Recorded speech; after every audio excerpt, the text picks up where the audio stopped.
पूर्व केंद्रीय मंत्री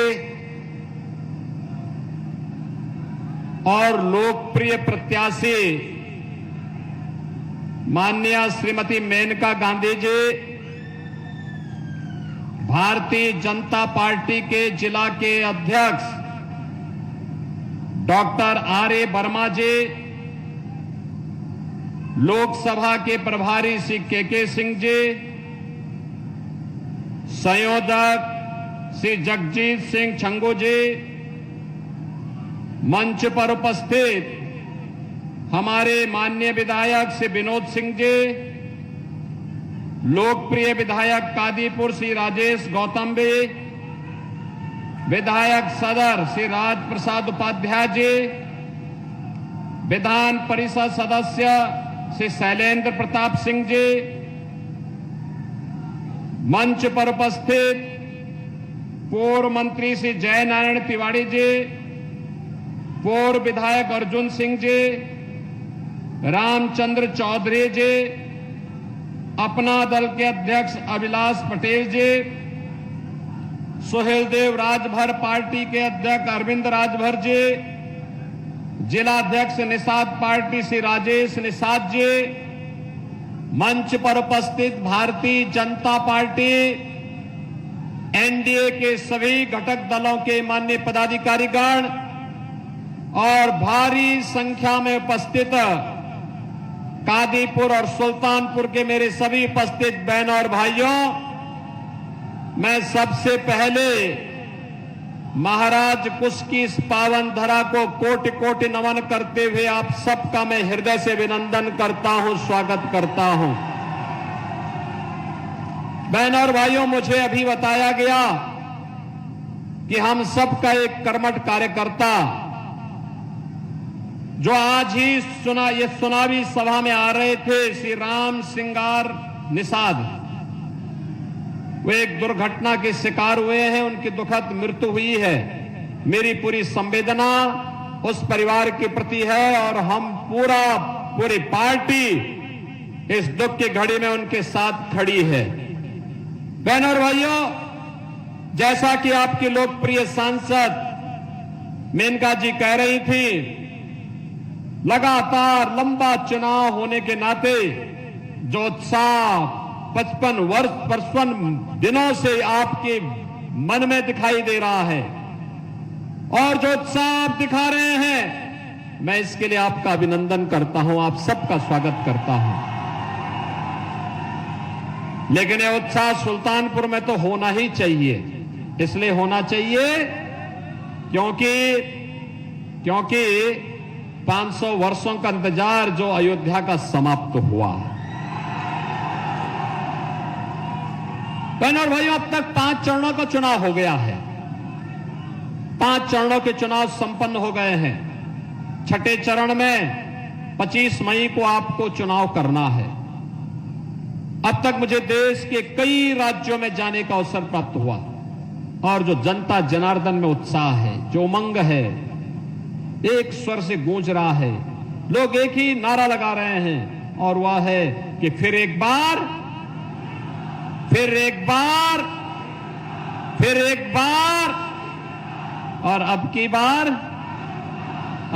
बार 400 पार की जब बात होती है तो समाजवादी पार्टी को चक्कर आने लगता है। वो चारों खाने चित हो जाती है। इसलिए हो जाती है, आपने देखा होगा, समाजवादी पार्टी पहले तो ये तय ही नहीं कर पाई थी कि यहां पे टिकट किसको दें। पहले एक को देती थी, फिर बदलती थी, फिर दूसरे को देती थी, फिर बदलती थी, फिर तीसरे को देती थी, फिर बदलती थी।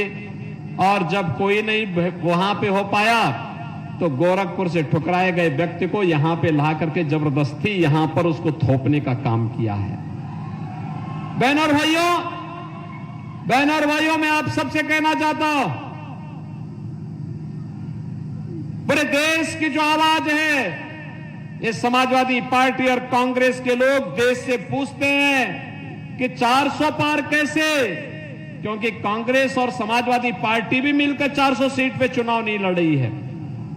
तो जनता जनार्दन से एक ही आवाज निकलती है, उनसे जनता जनार्दन कहती है, क्या कहती है?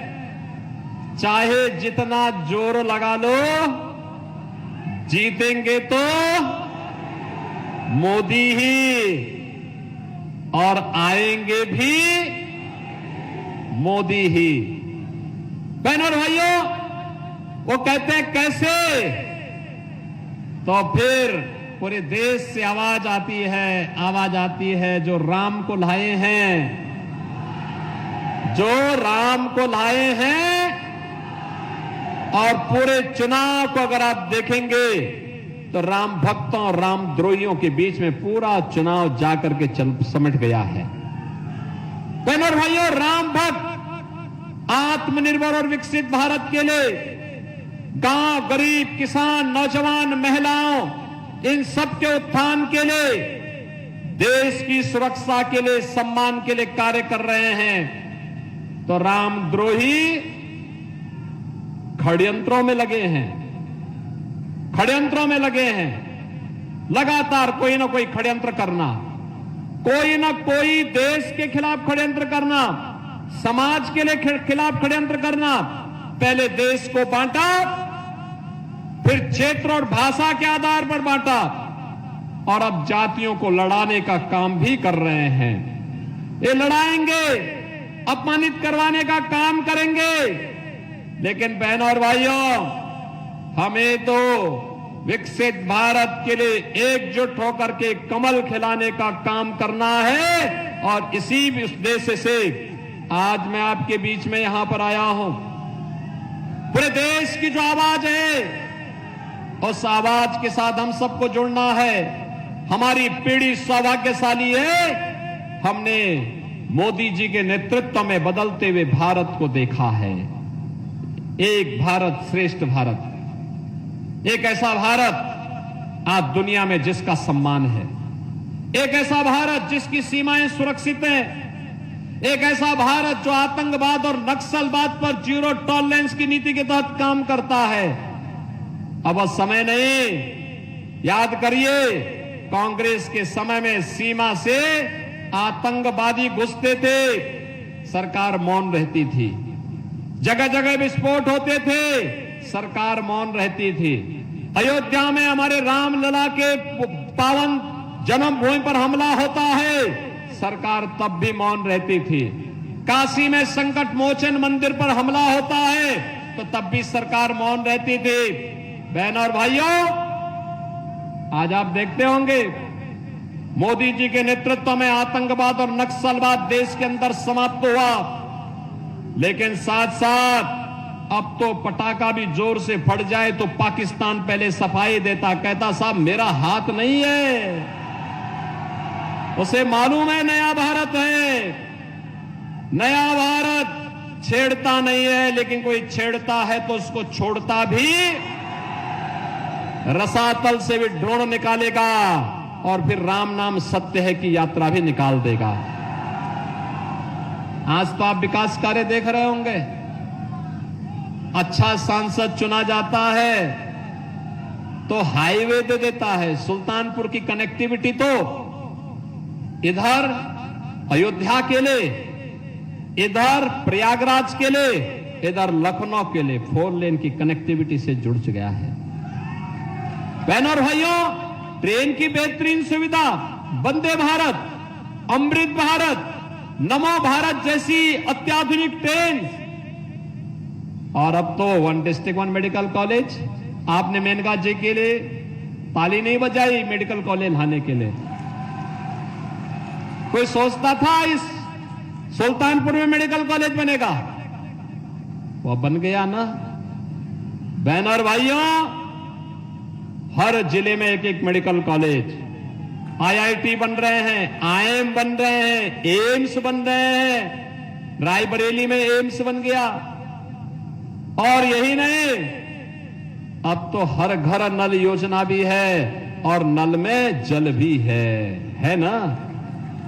आप सोचो, ये समाजवादी पार्टी की सरकार के समय गरीब भूख से मरता था, किसान आत्महत्या करता था, नौजवान प्लान करता था, बेटी और व्यापारी सुरक्षित नहीं थी।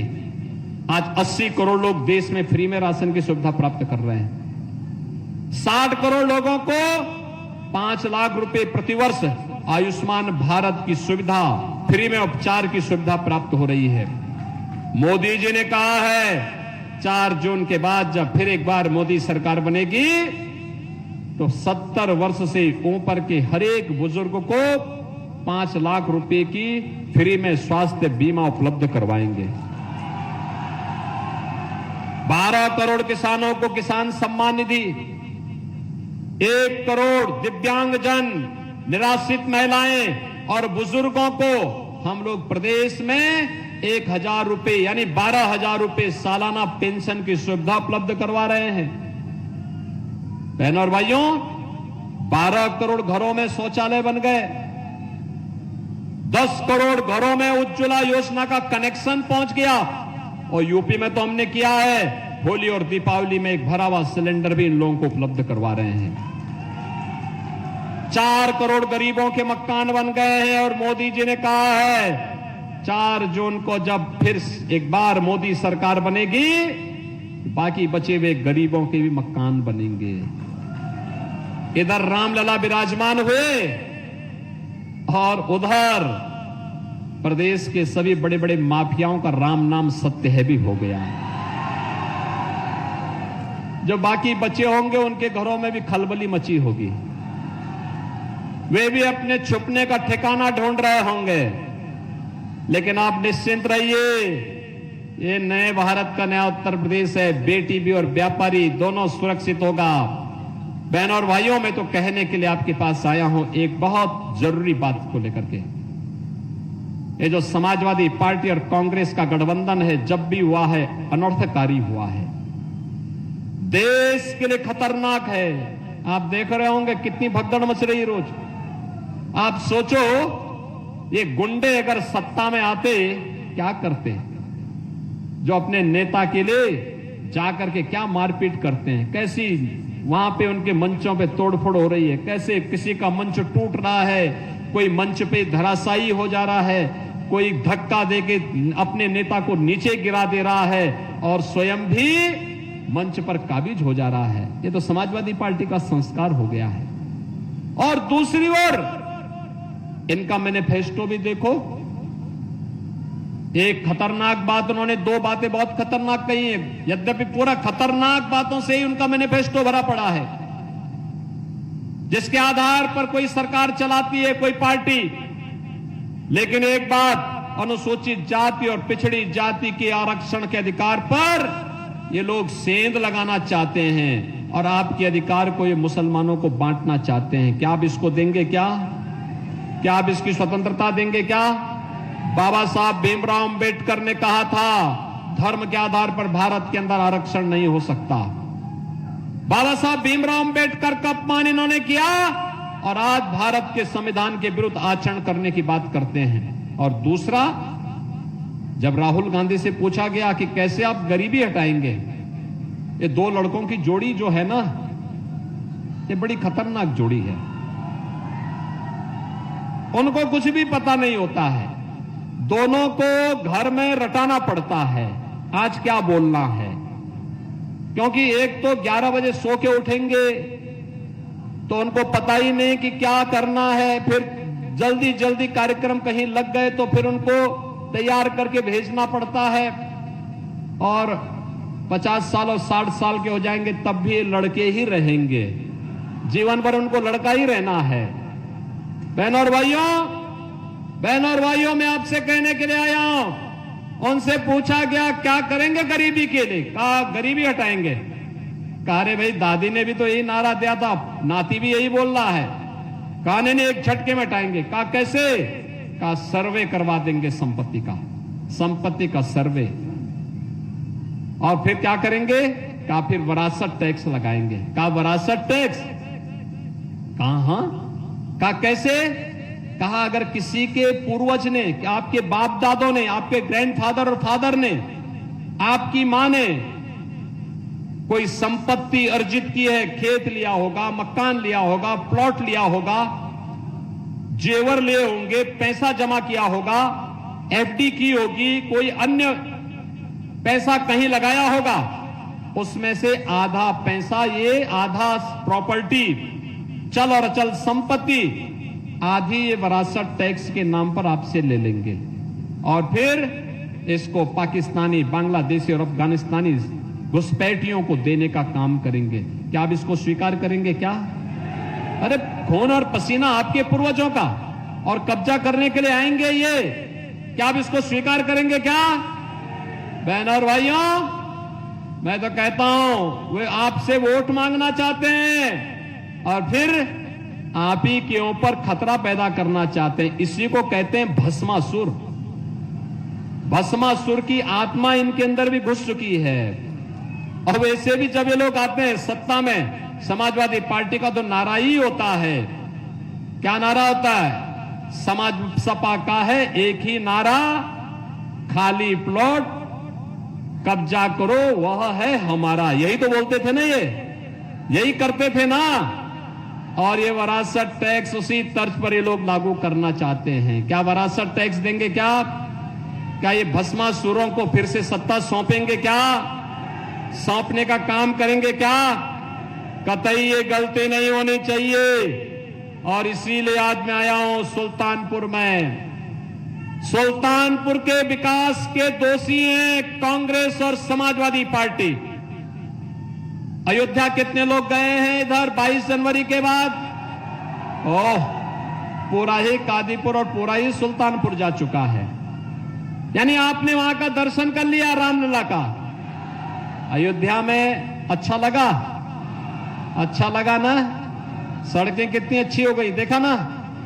और आपने देखा होगा राम मंदिर भी बन गया, 4 लेन 6 लेन की सड़कें भी बन गई, और बनने के साथ साथ वहां के इंटरनेशनल एयरपोर्ट, अब तो सुल्तानपुर के लोग मुंबई और दुनिया के कहीं से भी आना चाहेंगे तो अयोध्या एयरपोर्ट में बैठो, आपके लिए तो आधा सुल्तानपुर में।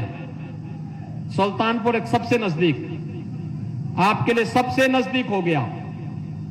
और हमने एयरपोर्ट का नाम क्या रखा है?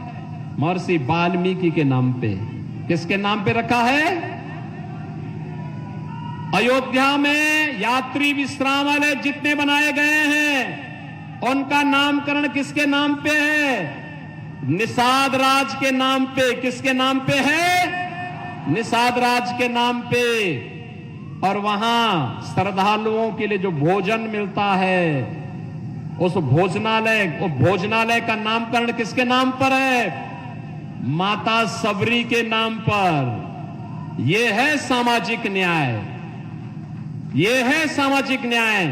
रामलला सबको लेकर के चलते हैं। महर्षि वाल्मीकि को भी सम्मान देते हैं, निषाद राज को भी देते हैं, माता सबरी को भी देते हैं। और बजरंग बली तो ठहरे भगवान राम के भक्त, तो बजरंग बली कहां छूटने वाले हैं। और इसीलिए मैं आया हूं आपके पास बहनों और भाइयों। जिन लोगों ने सुल्तानपुर को मेडिकल कॉलेज के लिए तरसाया था, जिन लोगों ने अयोध्या में राम मंदिर पर हमला करवाया था, जिन लोगों ने बूंद बूंद पानी के लिए आपको तरसाया था, और जिन लोगों ने गरीबों को भूखों मरने के लिए, तड़पने के लिए छोड़ा था, उन लोगों को अपनी वोट की चोट से उनकी जमानत जब्त करवाने की आवश्यकता है। यही कहने के लिए आज मैं आपके पास आया हूं। करेंगे? करेंगे? सभी लोग सुल्तानपुर तैयार है? करेंगे? यहां से कमल खिलाने का काम करेंगे? मेनका जी भारी बहुमत से विजयी बनकर के जाएंगी। जीत तो पक्की है, लेकिन जीत भी रिकॉर्ड में हो। करेंगे?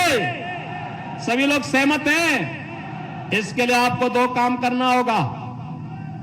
करेंगे जो बात मैं बोलूंगा? सभी लोग करेंगे? पहला, कल और परसों 2 दिन आपको जनसंपर्क के लिए मिल रहा है। तो बहनों और भाइयों, इन 10 दिनों में हर एक जितने लोग यहां पे आए हैं, उनकी जिम्मेदारी बनती है कि वे 10-10 घर में जाकर के कमल खिलाने के लिए श्रीमती मेनका गांधी जी को भारी बहुमत से विजयी बनाने के लिए उन लोगों को तैयार करेंगे। कहना भी विकसित भारत और आत्मनिर्भर भारत के लिए, गांव, गरीब, किसान, नौजवान, महिलाओं के उत्थान के लिए भारत की सुरक्षा और सबके सम्मान के लिए बाबा साहब भीमराव अंबेडकर के द्वारा बनाए गए संविधान को सम्मान देने के लिए हमें फिर से कमल खिलाना होगा। इसके लिए सहमत करेंगे लोगों को। और 25 मई को प्रातःकाल 6:30 बजे से लोगों को तैयार करके ठीक 7 बजे मतदान केंद्र पर पहुंचकर उन 20 परिवारों से मतदान करवाने में योगदान देना। करेंगे? करेंगे? सुल्तानपुर तैयार करेगा? भारी बहुमत से कमल खिलाएंगे? मेनका जी को भारी बहुमत से विजयी बनाएंगे? तो फिर मेरे साथ बोलेंगे, भारत माता की, भारत माता की, भारत माता की जय श्री राम, जय जय श्री राम।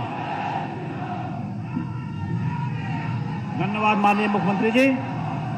आदरणीय जिलाध्यक्ष जी से आग्रह है कि सभा समाप्ति घोषणा करें।